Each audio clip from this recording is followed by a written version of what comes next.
What's up, everybody? Welcome to Pit Podcast from the pits here at Troy. I'm manager Ian, guest hosting today because Nate and Jason apparently aren't cool enough to be here, but who we do have is Chris. Boom! Boom!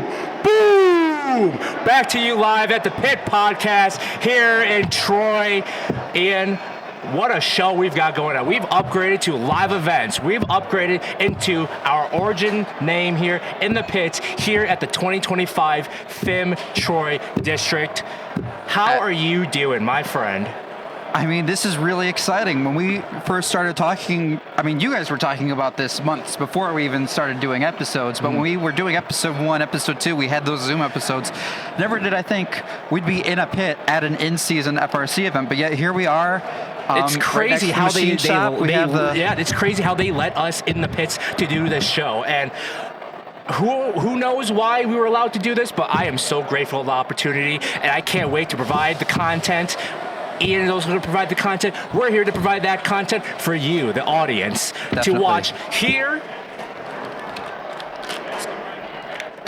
Before we get started, want to shout out.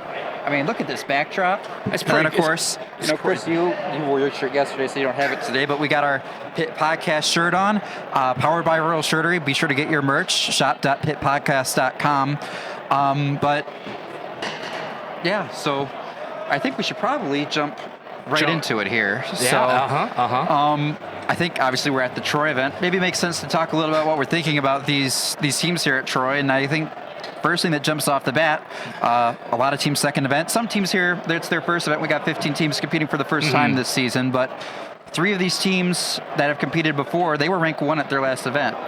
Not all 3 can be rank 1 again at this event. So this is going to be a real dogfight here at Troy. Just to give you the teams that were originally number 1 seeds at their event, let's take a look at what they've been able to accomplish. Let's look at 33, for example. They had to fight their way into that number 1 seed at Ferndale. At Ferndale, the matches that was seen 1, 2, and even 3 were a little shaky, and we kind of understand that too. Week 1 is where you're just seeing what the robot is able to do, what it's capable of it after build season. And 33, they were having a little bit of issues during the early set of Ferndale, but once they got cooking, holy crap, they were not looking back. Just taking a look at their EPA heading into Troy, their combined EPA is 61.1, which is the highest that they've got here at the Troy event. Auto, 11.7. Teleop, 40.2 average EPA, right? Endgame, 9.1. And even Auto, they're not the highest in auto EPA, but 0.52 is no slouch of what they're able to bring into the table. They've got a really wide funnel design, a wide funnel design that their human player is able to shove in and collect the coral, as well as an upgraded intake for their algae. And their algae, from what we saw at the practice matches, were pretty fast. It was really consistent, and they would go boom, boom, boom right into the processor. Definitely, and they were just going, right? They were just going, and their climb is also one of the more consistent ones in the past events, right? Their elevator folds down, they climb, so I can't wait to see what splash they're able to do. Another team to look out for is 226, the Hammerheads. They competed at the Lake City event, and taking a look at 226, they are 1, 2, 3, 4. They were 5th in EPA heading into Troy, and you know how Troy it is. It's not the easiest event, but they're coming in 38.8 total EPAs, 8.3 in auto, 26.1 in teleop. Right, they're right at end game, 4.2. They're right in it too, right, along with the other teams that are here to make a splash. And you know they have a proven multi-coral autonomous mode. Also seeing their end game. End game looks solid. It looks strong. Yeah.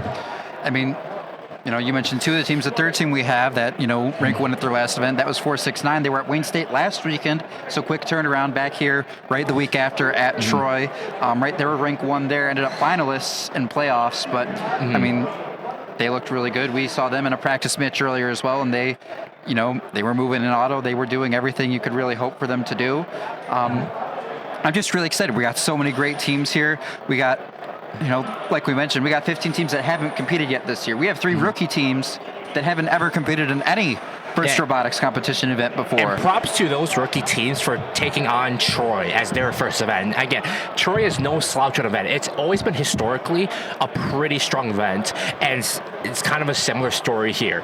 Troy is, while not the strongest, heck, if you're able to come out with success out of Troy, that's something to be proud of. And for those rookie teams to even be able to have the opportunity to compete at Troy, hey, I can't wait to see what they're able to do on the field. Yeah. It's pretty cool. If I'm not mistaken, we have 41 teams tentatively listed. 41. Obviously, they all got to get through an inspection and all that, and check into the building before we know for sure what our team count is going to be here this weekend. But I'm thinking it's going to be a very fun event.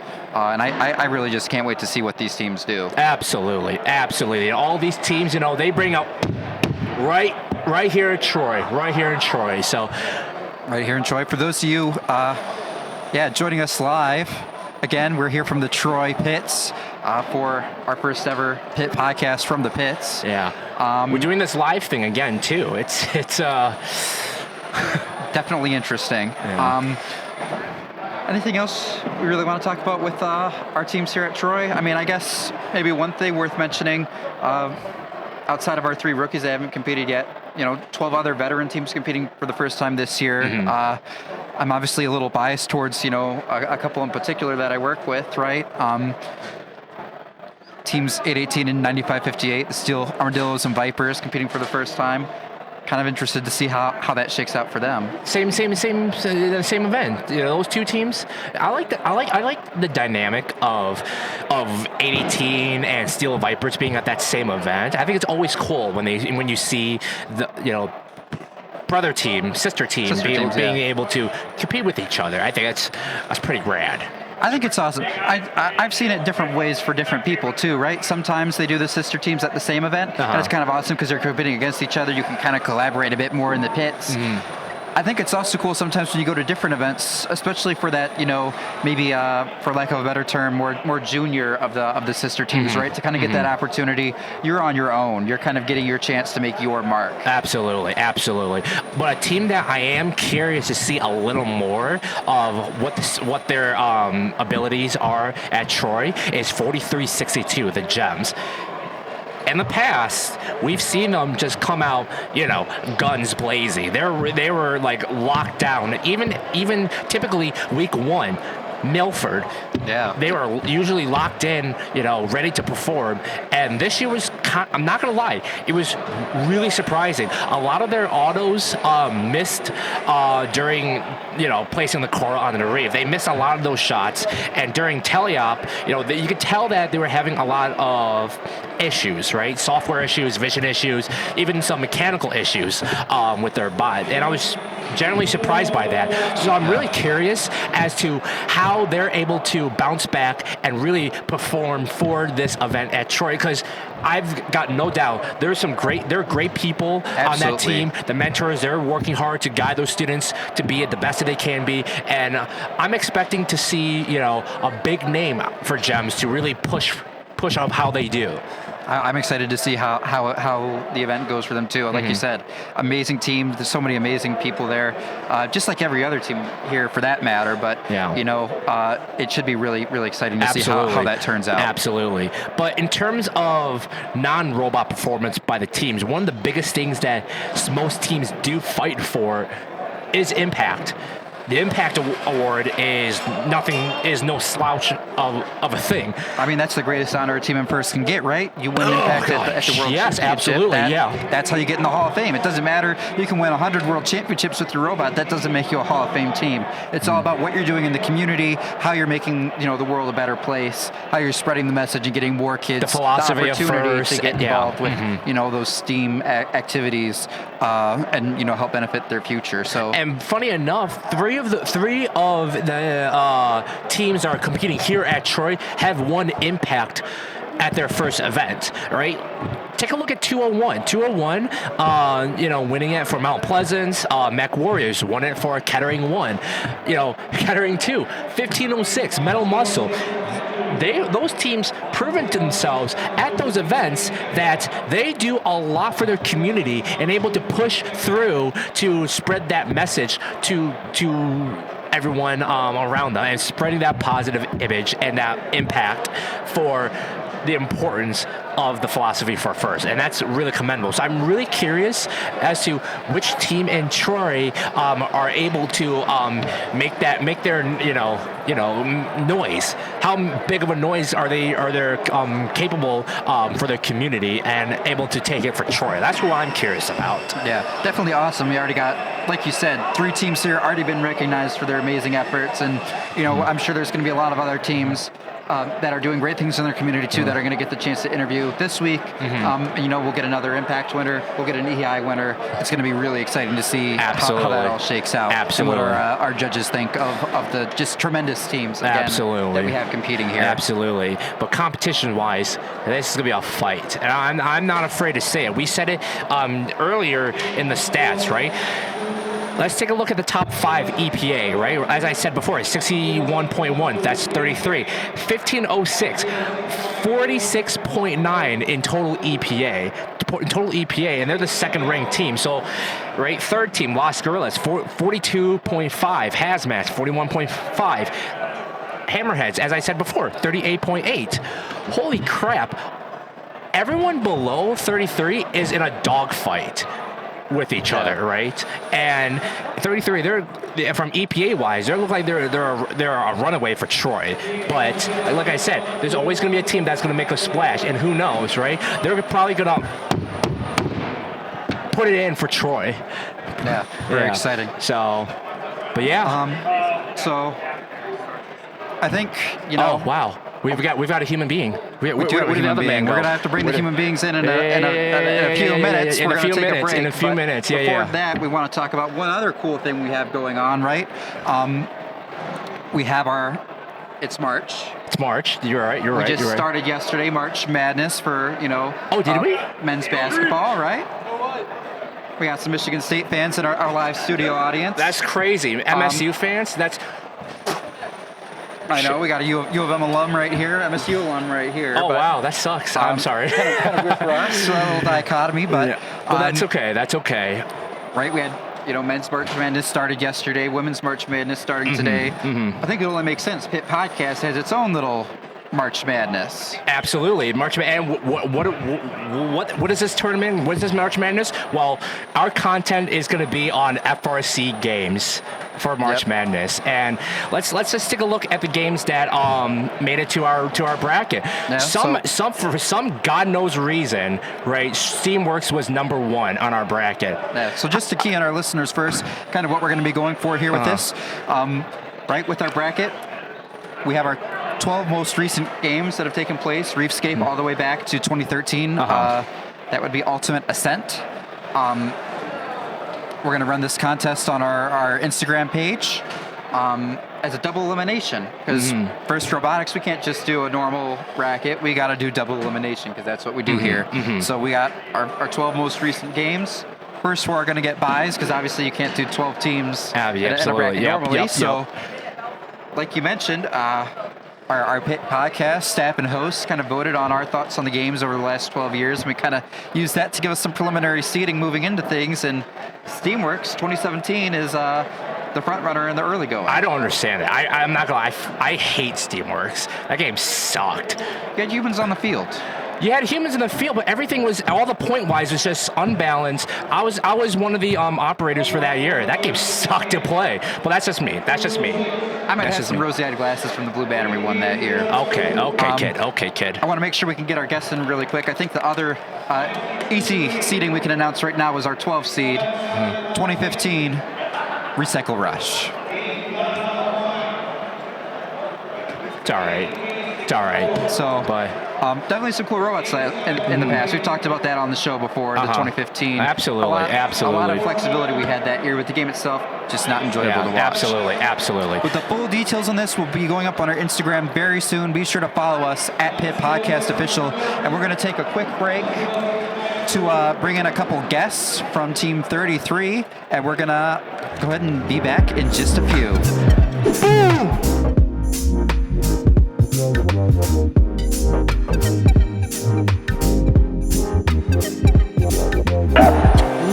welcome back. We've got 33 people. We've got Eric Mazza. We've got, yeah. Dude, he forgot my name. Are you kidding me?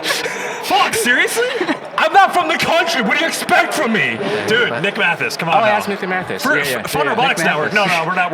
Yeah, we can't do that. We can't do that. We're better. No We're better. collabs here. No collabs. Yeah. But yeah, we've got these guys on, and Welcome to the podcast. What's up? So welcome to the podcast. Thank you.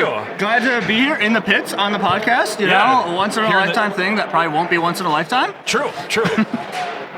Yeah, here at Troy, week 4 already. Week four. You guys competed already, right? You guys competed week 1. Week 1. Yeah. So from your guys' perspective, how did Ferndale go?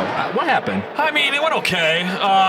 We won, so that's always a positive. We did won. Yeah, we won with 35-38. Shout out Robo Jackets. But we're one of those teams that is constantly trying to improve and trying to get the next effort out of the robot. And feel like we're better set up for this weekend. Absolutely. So how are you guys able to adapt with Ferndale and winning that event? And how are you guys going to use that as momentum for Troy? I'll let you take that one, Eric. Yeah, I mean, we looked at our performance. We're like, okay, our number of pieces is kind of low here, but the points are there. What can we do to get our piece count up? Oh, let's change our approach for match strategy. Let's focus on the correct volume and the correct space, the correct spots, and then we'll hit the same number of points, probably a little higher, and also go for the RP every time. Yeah, and the big thing too to what Eric said, right? Like week 1, drivers had some practice, but wasn't a ton. They're still getting comfortable with the robot, trying to trust the robot. So a lot of what we were doing was let's just max points. I think you guys talked about it a little bit, but we were big fans of like the Coral RP being a trap week 1, just because teams are trying to get used to things and get used to the robots, get used to the game. And I think that you're starting to see the game meta like start to develop and where you can get the same amount of points, but to Eric's point, start scoring in the right phases and getting to that. So what is the meta in your guys' opinion for this game? Fill the reef. I think there's 2 ways you can go about it, right? Like, in my mind, I don't think that the 2 floor intake robots are going to be the meta when you get to MSC and Champs. I think you're going to get to a point where, we have like one really good floor coil robot and then one really good funnel robot, just because I think it's going to get to the point where you're going to have 2 floor robots that are going to flood the field, and then the defense is effectively just going to be moving the game pieces around versus actually blocking down a station. So that's at least in my mind. I know some people on the other team have different opinions because I think the game can develop in a lot of different ways. So absolutely. And so you guys' robot, right? Have you guys improved on the robot? Did you guys do any iterations with your guys' funnel? Yeah, we tried changing up the funnel. Didn't work. Put back on the old one for this, but our end effector, like the algae manipulator, completely different. Oh, wow, it can really? grab algae off the ground, score at L1. So like end of the match, if we have filled the reef, off the floor, coral, algae. Oh wow, really? Oh, hey, we filled the reef. What are we going to do for the last 40 seconds? Oh, cool. Let's just drop a bunch of coral on the ground, throw it all on L1. All right, let's go climb now. Yeah, because to that point, and I guess like to think like we believe that like L1 is going to be the difference at the highest levels of play, right? You're going to get to the point where you might score an algae or 2, but being able to trapezoid the coral onto the trough is going to be like super important in our opinion. And being able to just shorten the cycles to what Eric said is going to be super important. Do you think the trough is ever going to be filled to a point where the coral will be bouncing off out of? Yeah. Yeah, I think you're going to get to a point where L1 is going to be so quick for some of the teams that you're going to max the reef out in 35, 40 seconds left in the match. And, for something like 2056, like, doesn't climb. So they're going to have somewhere to score, right? So it's going to be close. But I think, I'm curious. We'll see how the game develops. Absolutely. Yeah. See, Eric's here. I am here, yeah. I swear I'm going to get that shirt for you for the trade at some point. Okay, good. I got a couple on my pit. I'll let you pick between the 2, but we gotta like establish the trades first. So Eric and I will tease something for the show eventually when Eric and I get on. Yeah. Your drive coach take is terrible. Yeah, not a fan. Well, not look a at fan. Chris for that, not me. Yeah. What do you mean? Your drive coach take is terrible. We'll save the details for the official episode. But okay. A lot of stuff left out that's got to be brought up. Okay. Oh, I like that. We'll leave it at that. Well, look at that. Yeah. That's a premium for you people. Start paying up. So, Fong, what are you excited to see this weekend? Where do you see the game developing at States and the Champs eventually? Where do you see like the meta turning into? Well, everything you just said is more or less what I've been thinking, right? It's going to be how quick teams are able to fill up that reef and scoring opportunities. It's going to be everything is going to be more or less filled, right? The barge is going to be filled up. Oh, algae is going to be huge. Algae, yeah. It's whoever can score the majority of the algae into the barge, right? They're more or less going to win the match, right? But if teams are able to make up for filling L1 and L2 of the reef and then being able to climb, then bang, they might win. Yeah, True. Yeah. I gotta say, well, dude, watching Belleville last week. Dude, Bell Human Villains, if you're players? watching. Human players and Bell Villains. You cook. Kevin's over here. Bell Villains, great pick. Absolutely, Facts. absolutely. Yeah. Dude, no, watching that, it's like, okay, human players might be the most entertaining part of this game to watch. It's not like they can help it. Like, the barge is literally filled. You just gotta kind of yeet it and hope it stays. And oh my god, it hit every piece of algae up there, and it's gone. That's going to be really interesting to see kind of in those higher levels of play. Because first couple of weeks, at least the events I'd seen, it wasn't much algae in play. It was kind of more so let's just do the reef, do our climb, get a few ranking points. The state championship Get will some be won and cycles. lost on LG. Absolutely. LG's going to become Absolutely, yeah. huge. I'm really curious to see in what way it becomes huge, how much it's, the barge is so full, maybe going through the processor, you get 6 and it bounces out. If you You're going to get processor defense. Yeah, we saw Belleville. Yeah, Belleville. It was blocking up the processor. Like, that's crazy. Who would have predicted that? Schmicka. Yeah, true. That whole sequence between match 11 and the playoffs between that Alliance 1 and Alliance 3 at Belleville was really fun to watch. So sad, but so good. It's like, oh yeah, let's just put up 214 points. Oh, we lost. Oh, okay. Cool, I guess. True. I know. So, Very good. who are you people, though? Where do you guys come from? I'm curious. I'm from 503. Oh. Yeah, I was on 4130 in high school. Was the head coach 4130 in 2019 and 2020. 33 take the L in 2020. And then switched over to 33 in the summer of 22. Wow. That's cool. What made you want to join 33? Merv. Oh. Yeah. Merv should his professional job should be like a technical recruiter because he's great at it. So That's Merv. crazy. He's not kidding. He's actually just not kidding. Yeah. Merv and I got Eric. Yeah. And then Merv's straight up technical recruiter. That's it. This is me. So, Merv, switch jobs. Do it. Yeah, true, Merv. Just yeah. Leave whatever job you're doing with what? WCP or that? Yeah. RC, you can find another person. Your dream job? Nah, get rid of that, dude.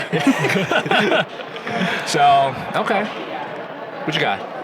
I don't really know much more I do got.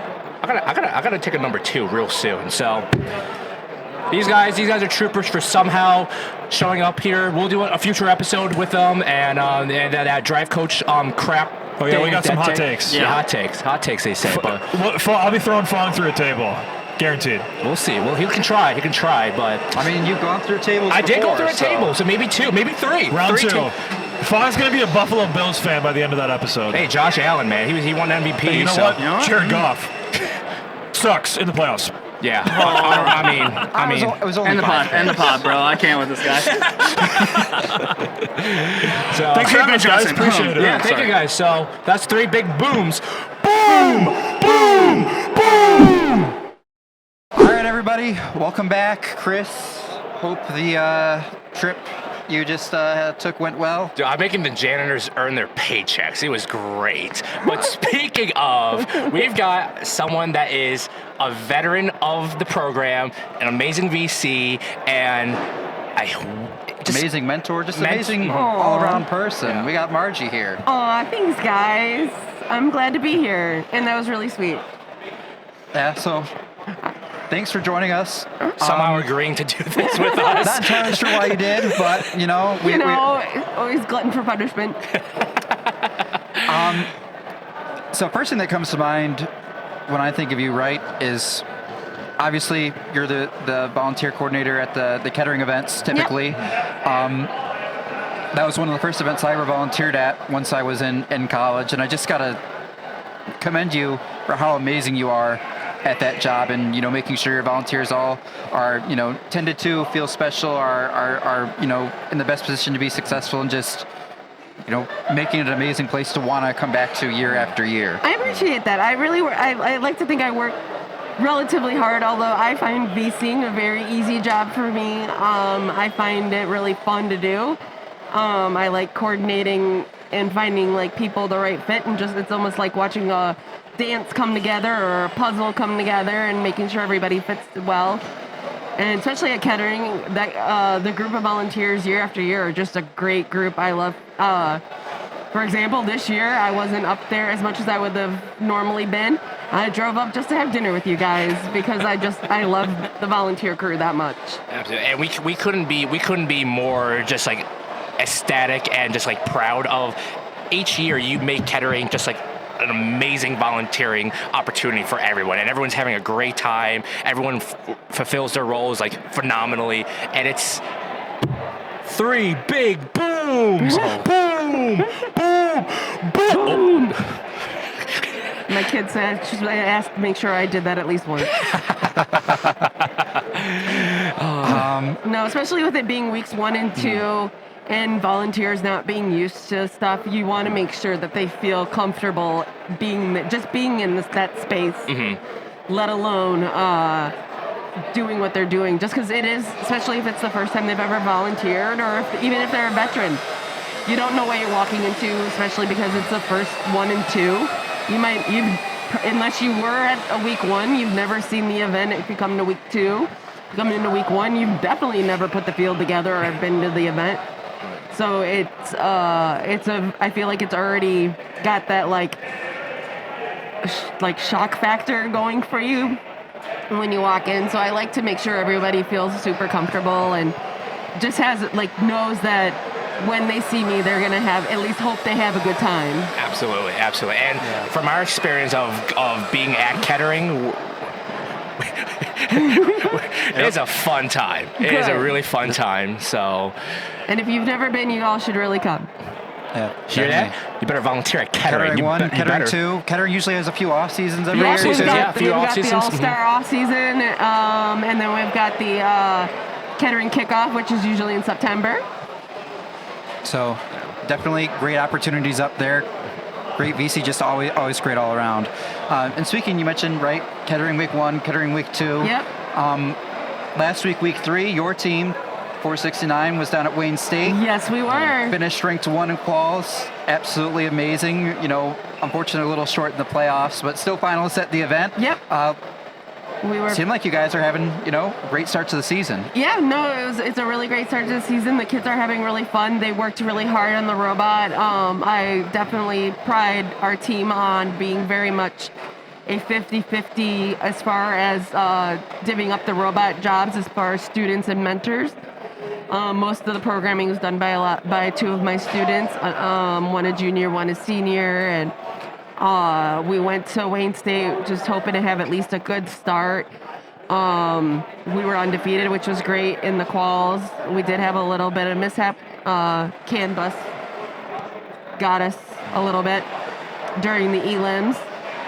But all in all, I think it was a really great event and a really great showing of the robot, and getting EI was amazing. I cried because that's one of those awards that I knew my team could get for a long time, and so to finally get EI was great. I was really proud of them. Right. Yeah, absolutely. EI, that doesn't really get much better than EI, and that award just means so much, because it's not just a robot thing, it's not just a community thing.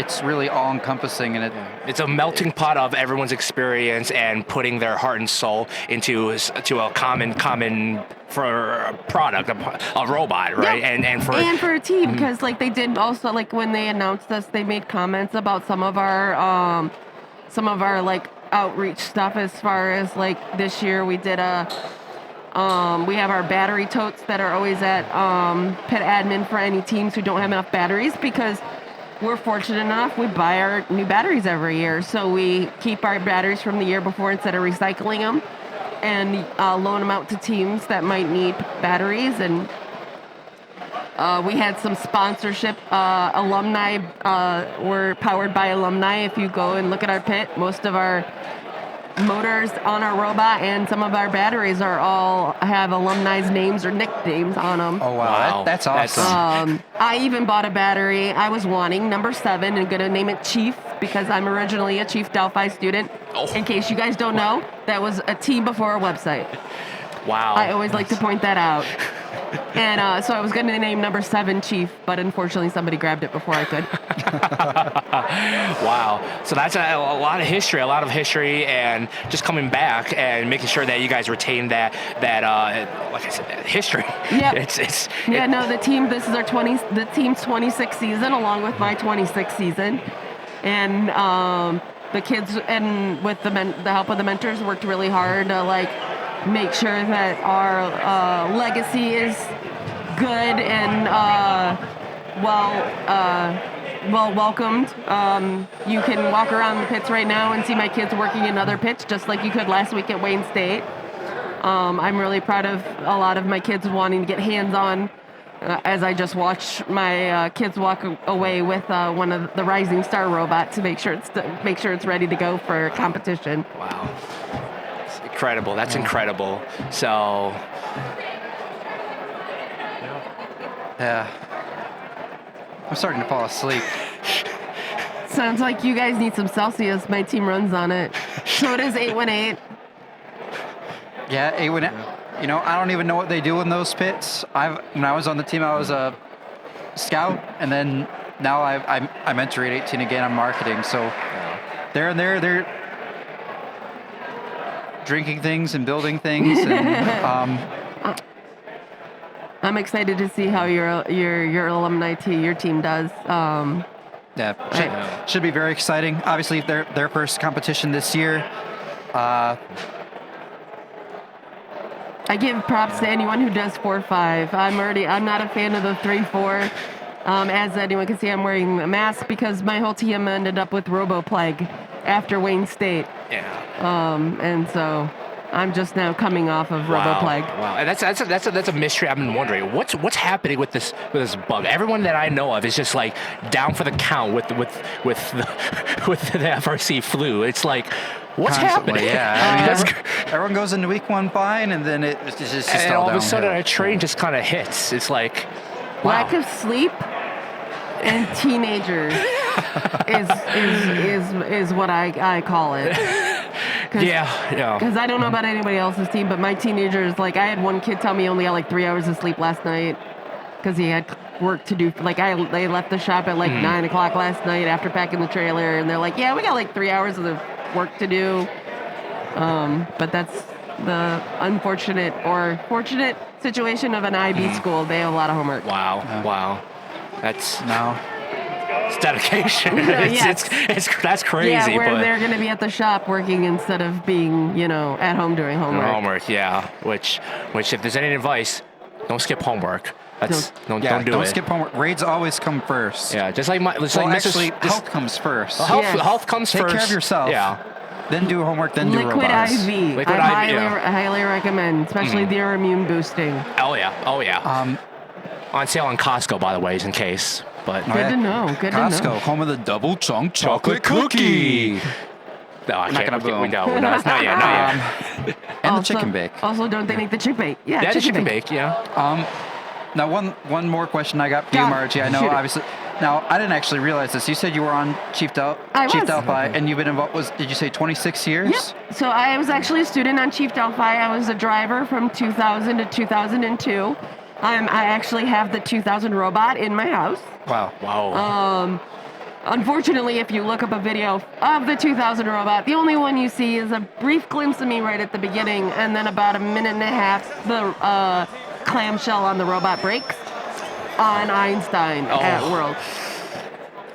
Wow. But yeah, I was with 47 until my high school closed in 09 and they became 51. I took 2010 off and just volunteered, and I'm like, this really sucks. I miss having a team. Don't get me wrong, volunteering's fun. I still do it, of course. But I missed having a team to root for. And so I found a home on 469. I didn't think they needed any help. And actually, Gail had approached me at IRI in 2010, and she's like, what about 469? I showed up in the fall. It was me, Dan, and 50 students. Oh, wow. Oh, my God. The year before, the 2010 only had 15 students, and 2 of them graduated. So that's a lot of rookies. Yeah. Not a great mentor-to-student ratio, No. probably. But everyone's figuring it out. Yeah, it's and I mean, works out. that was also when we were 2 different schools. So we were the IA Central, which is what we are now, and IA East, which is the benzene bots now. So once we realized that IA East could hold their own and have their own team, we split them off, and that's benzene bots. And then I also know I kind of want to talk about, obviously you've been involved with, First and Steam for so long, and if I'm not mistaken, in addition to all, I know you do a lot of VC work for Kettering, you're also, I forget if it's EC or VC or some sort of coordinator involvement for the West Bloomfield all-girls competition. I'm the volunteer coordinator for the all-girls tournament of West Bloomfield all-girls tournament. That was started in 2012. I always forget. I don't know why. And my team is one of the host teams. We've been with it since the beginning, along with Blackhawks and 68, who have also been there since day one. Again, a really fun event if no one's ever been to it. Watching the girls get to drive robots is really exciting. Watching their teams cheer for them is super fun. And also they have a mentor of the year on volunteer. We do a female volunteer of the year as well as a female mentor of the year. So the kids get to recognize their, not only in like first where it could be male or female who are nominated for Woody Flowers. This is kind of like our version of Woody Flowers, but it's only female. So she's kind of giving a shout out to the female STEM mentors. Because even though I've been in this for so long, there are still not as many of me as I would like there to be. Yeah, I agree, and it's I've had the pleasure of going to that event a few times myself to kind of volunteer where there's holes and it makes sense, and it's always just an absolute blast, and just really awesome to see that opportunity to make sure we're highlighting all the amazing achievements there. Mm-hmm. Yeah, no, and this year I was actually the first time where we had a full field of girls running. So we had an FTA that was female, we had our head ref that was female, we had a female on the announcement crew, and like I'd always hoped for a full lead female crew, and I finally got it this year. We had a female lead queuer, so I was like super stoked to finally get that after all these years. Finally get it, and I understand it. It can be intimidating, especially as an FTA. They're starting to see more of them, which I'm super excited. Yeah. Mm-hmm. Especially since FIM, when FIM became a thing, it was just a couple guys. And then they were only mostly, like, when you don't, I've noticed, and I mean, it's kind of with everything, if you don't see yourself in the role, you don't think you fit. Yeah. Right. You don't have that avenue, have yeah. that opening to fulfill it. Right? Yeah. And so I feel like getting more girls in those roles, or field supervisor, I feel like opens the door for more females to be like, yeah, I can do that. Now that we have a few more females in those roles in Michigan, which makes me really happy. And those are some of my favorite volunteers too. So like, don't get me wrong, I love you guys too. You guys come to almost every event I volunteer coordinate, and it's great. But also some of those girls are also constantly at every event, and seeing them finally get to move up in the ranks is great. Absolutely, and the more representation that we're seeing, and it's just an amazing work that how far that female empowerment to fulfill those roles and actually do just as good of a job as we're more or less slouches, and to take that female leadership and that role and excel in it, we couldn't just be more astonished of just how far those opportunities are for those female roles to be filled. It's just incredible. It really is incredible. Yeah, when I was first a student, like Kyle Hughes was for being a female lead mentor back when I was a student. Now you see Lisa Savage on 573, me on my team. I mean, you're seeing them more and more happen. Not as much as I would like after 26 years, but I'll take what I can get. Right. And I just hope that more and more girls are like, I'm going to stick around and I'm going to keep doing it. And I'm going to find my spot and eventually get there. Right. Yeah. Absolutely. And Yeah. really excited to see, like you said, a lot more progress to be made. I'm excited to, 10 years from now, see where we're at. Yeah, I'm very interested to see where FEM and STEM and all that, and female and STEM all kind of comes in about 10 years, which is going to be faster than we think. Because if I think of 10 years ago when we were playing Recycle Rush, Recycle Rush was 10 years ago. I wasn't even involved with the program back then. I was a freshman in high school who came to one team meeting and was a little bit too scared and intimidated by it, and then didn't come back. And then now here I am in a hit podcast. Wow, look at you. 10 years later. So Somehow doing this. So 10 years, 5 years from now, 10 years from now, time goes too fast. It does. Like, when really is. When I think of Recycle Rush being 10 years ago, is insane to me. But yeah, Marjie, anything else you want to? Not that I can think of. I really appreciate you guys inviting me on here. It was really great to hang out and talk to you guys. I'm sure I'll talk to you more this weekend. Absolutely. We love having you on the absolutely. show, and good luck to 469 to making a splash here at Troy and putting in the work, doing the great stuff. And hopefully we'll see you guys at States. Absolutely. We'll be there. States, All right, awesome. And we will be there too. Great. I got to make another job, so. All right, we'll be back after this short break, after these messages from our sponsors, powered by Rural Shirtery. Round 2, baby. Cool. Welcome back. Ian is not back yet with our guest. We have another special guest here at the Pit Podcast. Somehow Ian is out and about, but we've got our man, 247 fella, Film Discord, Kevin. What's up? We're gonna boom. All right, we're calm down, live. Philip. We're live. You calm down, Philip. But anyways, Should I have gone? we've got a guest. We've got a guest. Who Maxim are you? Maxim from Team 469. 469. Las Believe it Gorillas. or not, we just had your head coach Marjie on the show. Yeah. She was talking about female empowerment and how you guys did at Wayne, and the stuff that you guys do. And it's pretty rad. It's pretty rad. So thank you. Yeah. So What's your role on the team? how'd you get started? Who are you? How'd you find us? I'm a junior. I go to International Academy, our school. My role on the team is that I'm a system lead for the elevator. I led for the design, but I also work a lot on the fabrication. So all the CNC stuff that we do, all the cutting, all the different types of prints. We got big into 3D printing this year. Okay. So I actually bought my own 3D printer. I got a Bamboo Lab. Oh, wow. And we have 3 of those total on our team. So we constantly have prints running. This year we also kind of explored different types of materials. We especially worked with Max Composite, which is something that our team has never done before.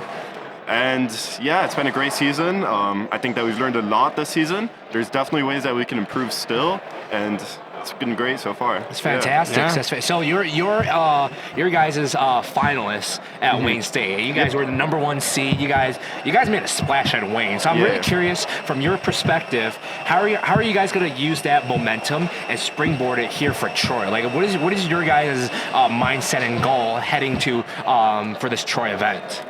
Yeah, so we learned a lot at Wayne. We learned especially with human player intake, ways to improve it in order to improve efficiency and decrease those cycle times. With the momentum that we accumulated with Wayne, we have high hopes going into Troy. I think that there's definitely a lot of teams here that we can possibly partner up with, and we can make a powerful partnership. And going into Troy, I think we have high hopes. We're hoping to get into those, alliance stages and hopefully end up at semifinals or finals. But we'll see what happens. Man, that's fantastic. I know you guys are elevator. I saw a little bit in your guys' practice match. It's consistent. You guys are hitting your corals. You guys are, lobbing, the balls. Yeah. You guys are lobbing it into the net. It's fantastic. Yeah. It's fantastic. So, Let's see. What's What's your favorite 3D printed part of your robot? Oh, it has to be the carbon fiber that we have on the side. Oh, the carbon fiber. Yeah, we made some supports with that. We epoxy the carbon fiber on there. Oh, it was heck yeah. amazing. Heck yeah. That's you guys your arm on the algae mechanism too? That's carbon fiber or? So that's Max Composite Max from Composite. Rev. Okay. But there's a bunch of carbon fiber parts that that are printed that support like the algae. Mm-hmm. Yep. Man, that's fantastic. That's fantastic. I just got just one more thing. Do you like pineapple on pizza? Yeah, I love it. Barbecue, pineapple on pizza. What's happening? Anyways, thank you for somehow Thank you. agreeing to be on the show. Best pizza maybe. Oh my, that's crazy. It's a contender. It's a contender. As if you're going to say you like Domino's too. No. Yeah, No. Hungry Howie's. This man is. I don't know. Domino's. I like Domino's. All right, whatever, Kev, whatever. Well, pineapple pizza on Domino's. Oh my goodness, that's disgusting. But anyways, Maximilian, is that Maximilian? Maxium. I'm not even from the Good country. job, Fawn. But anyways, we'll take a short minute break. But Boom. we're back, baby. We're gonna be back. Oh, I just farted. All But right, Chris anyways, just farted. So, welcome back, everybody. Apparently, they replaced me with Kevin for a little For a segment little there. thing, for a little thing. For a Yeah, little yeah. thing. But welcome back to the Pit Podcast. Ian, how's your little vacation? How's your trip? You know, it was great. I mean, obviously, we're here at the Troy event, and we got Troy's VC, who's quite a busy bee, but we managed to pull him away, and we got him over here. So, Srini. It's Srini Voss, everybody, ladies and gentlemen. It's Srini Voss with his what is this? What? Yeah, It's a camelback. What's that? You can put water in the back of the backpack, and then after that, you can have water for the day. Oh no! Stay hydrated. That's important. Stay hydrated. Stay hydrated. hydrated. Drink your water. Drink your water. But wow, Srini, thank you for somehow agreeing to do this show with us. Glad to be here. Yeah, thank you for letting us set up. in the pit. as Pit Honestly, when you Podcast. guys reached out and said you wanted to do the pit, I was like, how could we have an event without the Pit Podcast here, right? Oh, we're honored. We're honored. We're very So- thankful. And, well, you've been a VC for quite a while now, right? Yeah. Especially here at the Troy event. I know Yeah. you've done champs a little bit too. We kind of see on your little Oh, that's champs. Yeah, this is the Champs VC one. Oh my goodness, he's high horse. He's a high class citizen. Talk to us a little about VCing. How long you been doing it? What Got you started? yeah. Well-known man named Scott Duhame was like, I'm ready to retire. And after that, he's been helping every year since. He's been coming back. But yeah, our Troy District event has been going on since the beginning of the district system in Michigan. Whoa, it's that long. It's been pretty long here. So we're honored that I don't think we've had a year, except for, that one time. We've had a pretty good streak, and it's been going on since 2009. I've been attending since I was 2009, so I grew up in Troy. Was on Hammerheads, helped start Argo, so there's all that. But yeah, we got to a point where we realized like every person that was running this was at some point a Hammerhead alumni and wanted to keep that tradition. Wow. So there's a lot of networking, a lot of connections, alumni that are still retained within the first program from Hammerheads. Yeah, there's a good number of them. So if you look at obviously the EC for the event is Eddie, which Eddie. I'm hoping you guys can have him on here a little bit later. We'll try. There's a few others. We've had a lot of RoboJacket's head coach Allison is an alumni of Hammerheads. There's a few that are out in California. There's a few that are out in Texas. So all across the map. Yeah. Wow, that's Global network. yeah. So it's a global network. It is a big global network. We got a lot of people that are, I think, still mentoring out in like Seattle and the Bay Area too. So it's been pretty cool to see. Wow, that's so that the Hammerhead effect. Yeah. It's that's crazy. It's the ocean of first. So, well, also in that same vein, right? You mentioned starting Argo. I'm not 100% sure. Is this their first time ever competing at Troy, or did they do it in their rookie year? I'm trying to remember. I think it might be the second time. And I say this because all the years have blended together at this point. I'm getting older-ish. So Trust me, I'm getting up there too. I'm yeah, you take your I got my multivitamins. nickname, Yeah. so 65 going on 22 now, right? something like that. But talk to us a little about. Obviously, you helped start Argo, right? A second team out of the Yeah. Troy schools. One kind of for Troy Athens specifically, if I'm not mistaken. And they're now, would this be year 4? I believe. Yeah, year 4. So how did that come about? Yeah, so we got to a point with Hammerheads where we had over 200 kids that were on the roster, and Too many. on a regular basis, it was John and I open up the shop every day, which is great. Like, we had a really good dynamic working together. But coming into COVID, we were like, we're going to take a hit of the kids. About 15 years, we've been talking about, do we want to split the team? So this has been like, the number is old. It's 226. It's been around for a long time. So it's always been a running joke from alumni to alumni. Has been like, yeah, when Athens has a team, I'll come back and mentor. And then when COVID happened, we finally were like, this might actually be the time to do it. Started talking to the school district, started finding some space, and then they were like, do you guys want to pull the trigger? Are we going for this? And rest is history. Wow. And the impact, too, that you guys are having within the Troy community, even with the two teams, right? Yeah. The impact that you guys are having for more student opportunities to get their hands on for STEM, for the competition of first. It's every year I just always see you guys growing, and it's really remarkable. It's the goal. I think none of it can be possible, obviously, without the support of the friends, family, and everyone in the area. For FLO and FTC, a lot of it is parent-driven, parent-run. A lot of what we do, so we actually have a nonprofit that we set up, TRF, Troy Robotics Foundation, and we have a really strong partnership, thankfully, with the Troy School District. And so with that relationship building, we've talked about how do we expand spaces for STEM centers with a bond that passed back in November 22. From there, how do we start working on some of the curriculum changes, like things that we could suggest for like the robotics curriculum.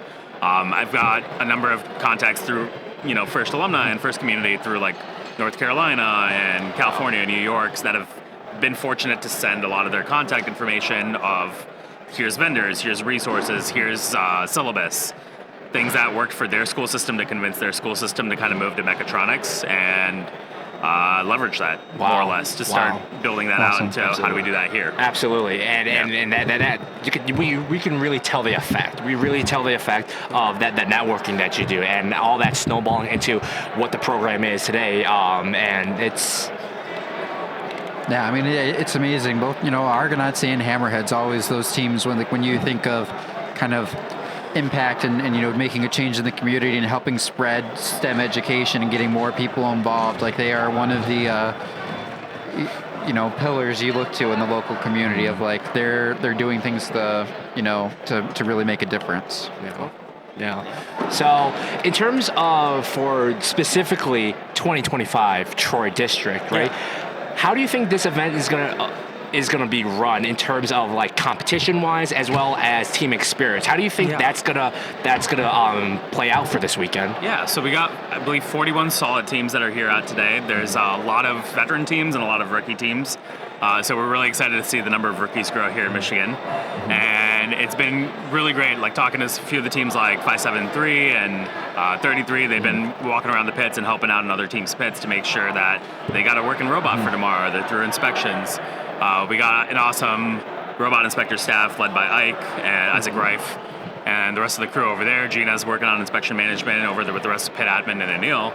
And they've been rocking it. Like I think this is Anil's third or fourth year as pit admin. Gina's a longtime veteran and holds down the fort in multiple different areas. She's got inspection going on, and she's also got queuing that she's able to support out with. So yeah, it's been a long, solid crew that's been around here for a long time, and including you guys, right? You guys are volunteering this weekend too. Absolutely, yeah. And how can we miss Troy? There's no way that we're gonna miss Troy. There's no way. Somehow you keep letting us in, and somehow we keep agreeing. But it's right in the backyard, and I got personally a big thank you to give to you, Srini, kind of giving me. Obviously, I've done a few off seasons before with it, and I've done it in the FTC level, but I'm kind of going to be in the platoon rotation this weekend for holding the microphone. So, I'm really excited for that. Hopefully, my your voice is already so smooth. I could really sleep with your voice on. So I can't wait as the heat of the competition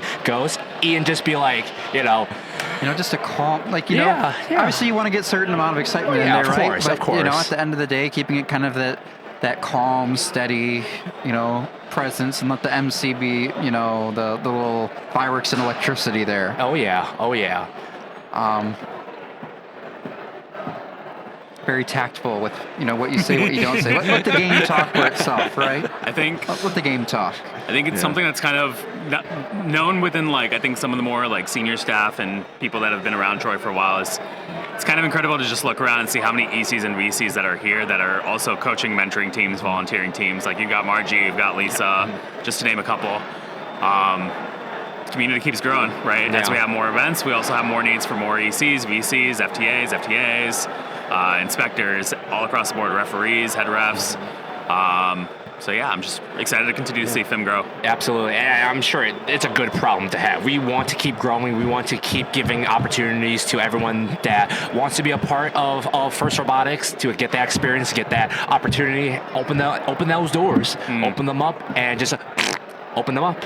Speaking of coordinators, right? Because Yeah. I'm obviously event coordinator in Macomb last year, taking my first step at VCing this year for Macomb, along with my amazing co-VC Chua. But Chris here, I'm not going to say anything super specific, but just kind of in the domain of really anybody out there. Any advice to someone who's interested in coordinating? Like obviously there's all the training and resources, and people are always there to help, which you were a huge help for me last year, you and Eddie. But what would be your first step advice to someone who's even considering it? If it depends on where you live, I think that's been really helpful as a ECVC, just to be able to get to the venue in about under 20 minutes. Like Eddie lives down in Detroit, but both of us grew up in the area, so we make it work, and it's pretty easy. Like, you got to be able to. It helps to have somebody to have a Costco membership, which we do. I've got one. Costco, baby. Boom. Go ahead.